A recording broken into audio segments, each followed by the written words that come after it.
My methodology for this study in Isaiah is not just the book of Isaiah, but it is also the themes that arise within the book.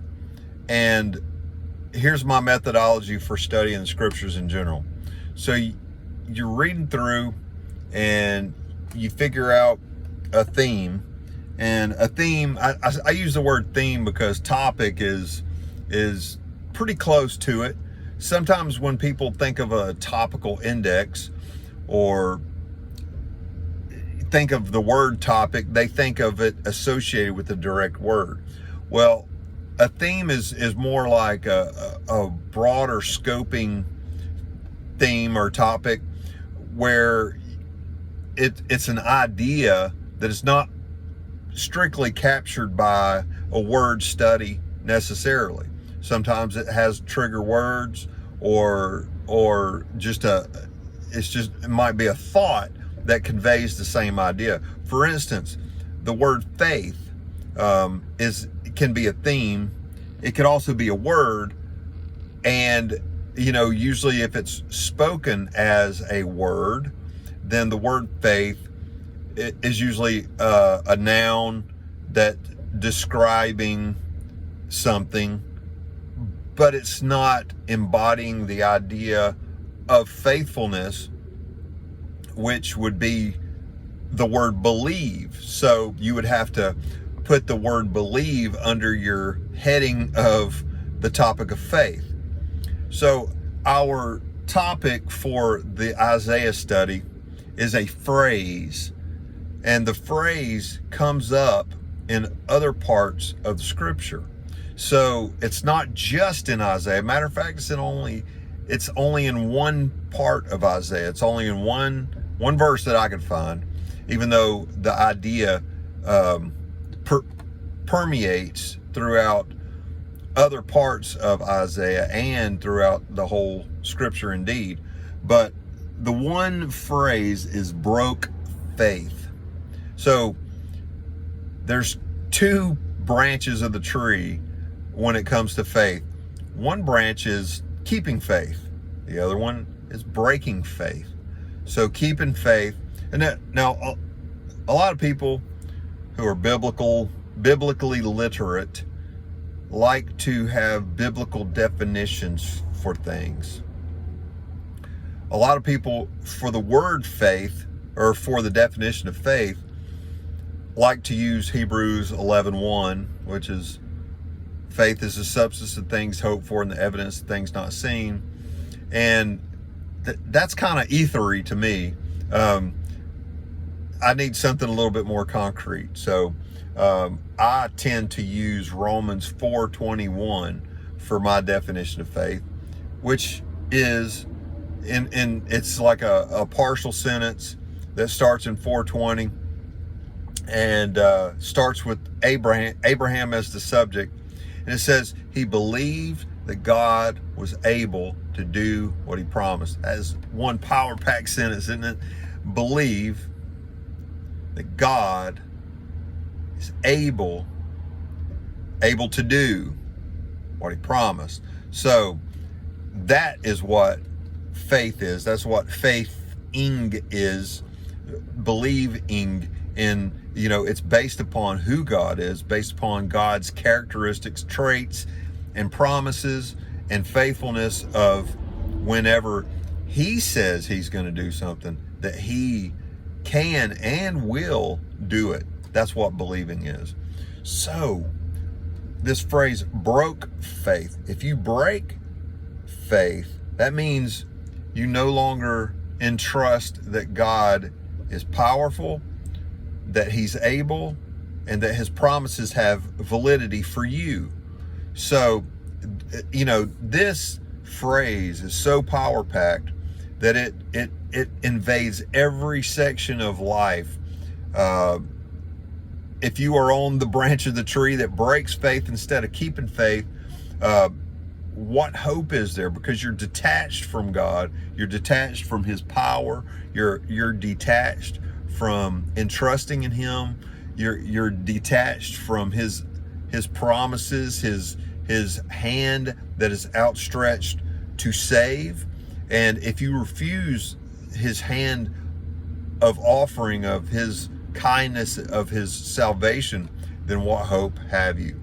So breaking faith is the opposite of what we're shooting for.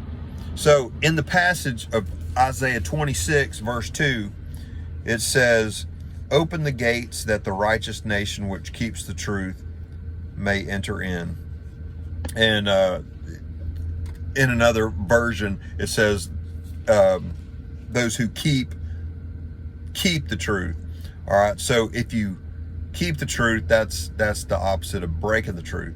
And as you see, and if you were to read through 26, you see that the goodness of God, the kindness of God, it does not change those who have turned their hearts away from God. Like for instance, 9 through 11 say that God's offering kindness does not teach righteousness to those who are not keeping faith. So, just to give a general thumbnail sketch of the other places where break faith is, it starts in the Torah. It starts in Numbers 5, when breaking faith required restitution or payback. It's used in Deuteronomy 32 when they were breaking faith by not treating God as if he were holy. So that was considered a breach of faith.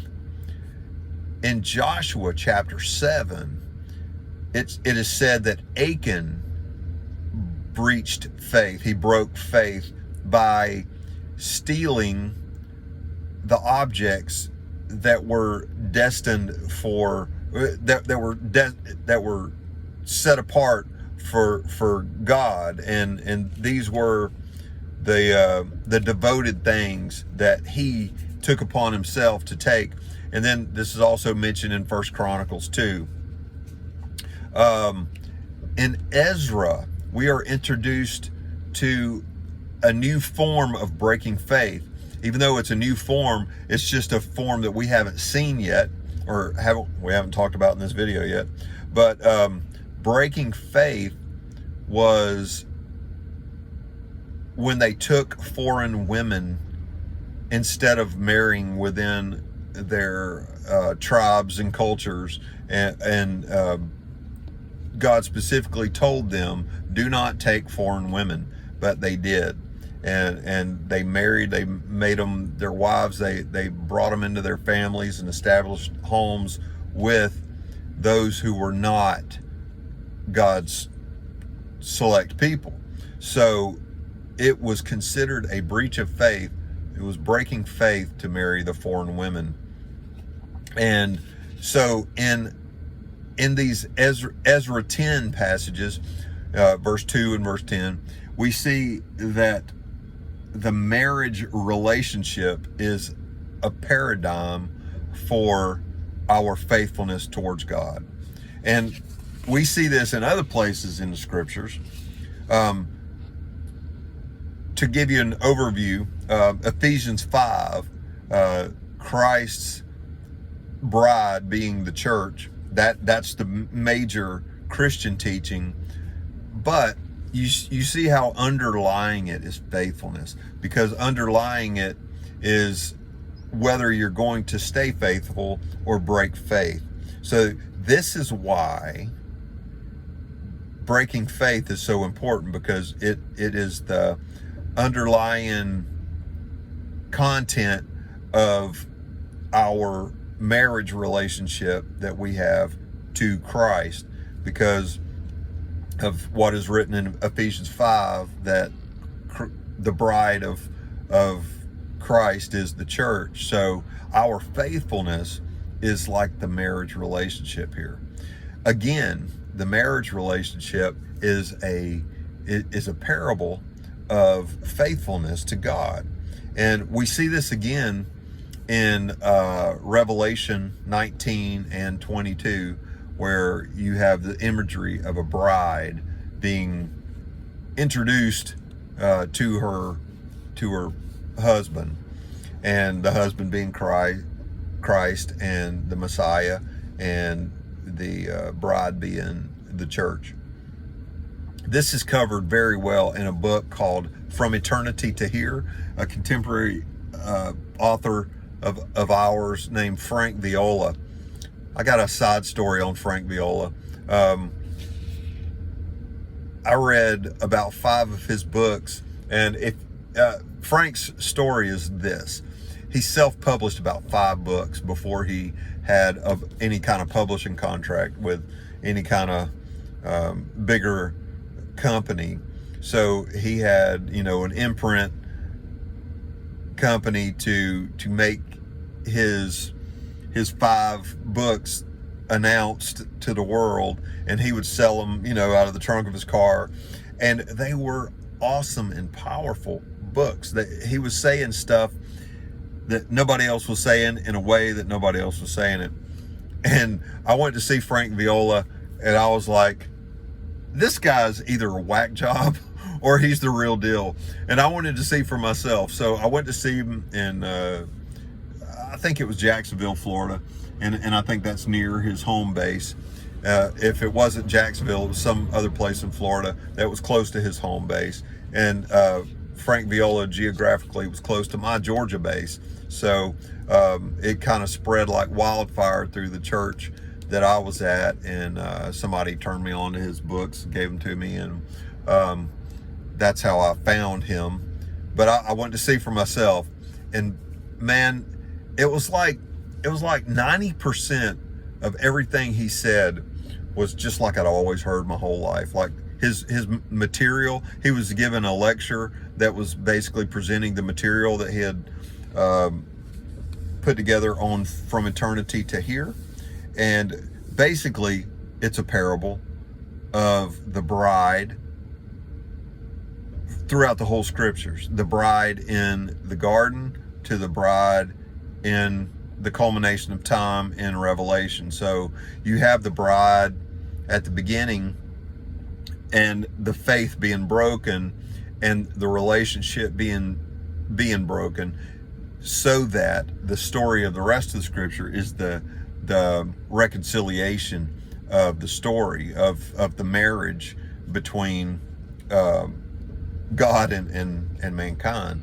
And so Frank Viola's Eternity to Here is a great treatment of that. I recommend it. And going back to my story, when I saw Frank, that the 10% of the stuff that it was almost like that turn of the screw, Dennis Efta, that just slight turn that was like, oh man, this guy's the real deal. He's not just repeating the same old stuff that I've always heard, but he's actually showing a new dimension to it, and kind of giving some insight that I've never heard from anybody else. So breaking faith is a strong concept. It's not just contained within the words, and it's not just contained within the book of Isaiah, as we see in other places in Isaiah, like Isaiah 54.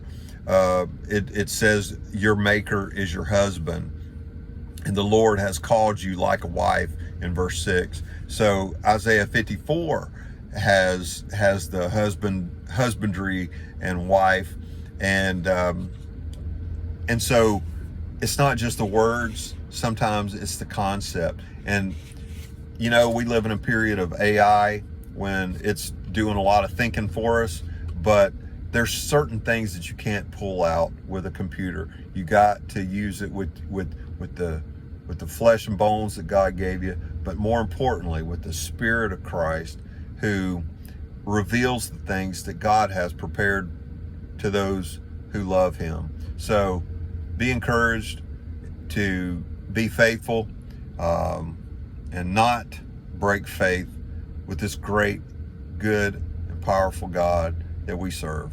May you be blessed. Thank you for listening to these videos, and I pray that you Stay faithful.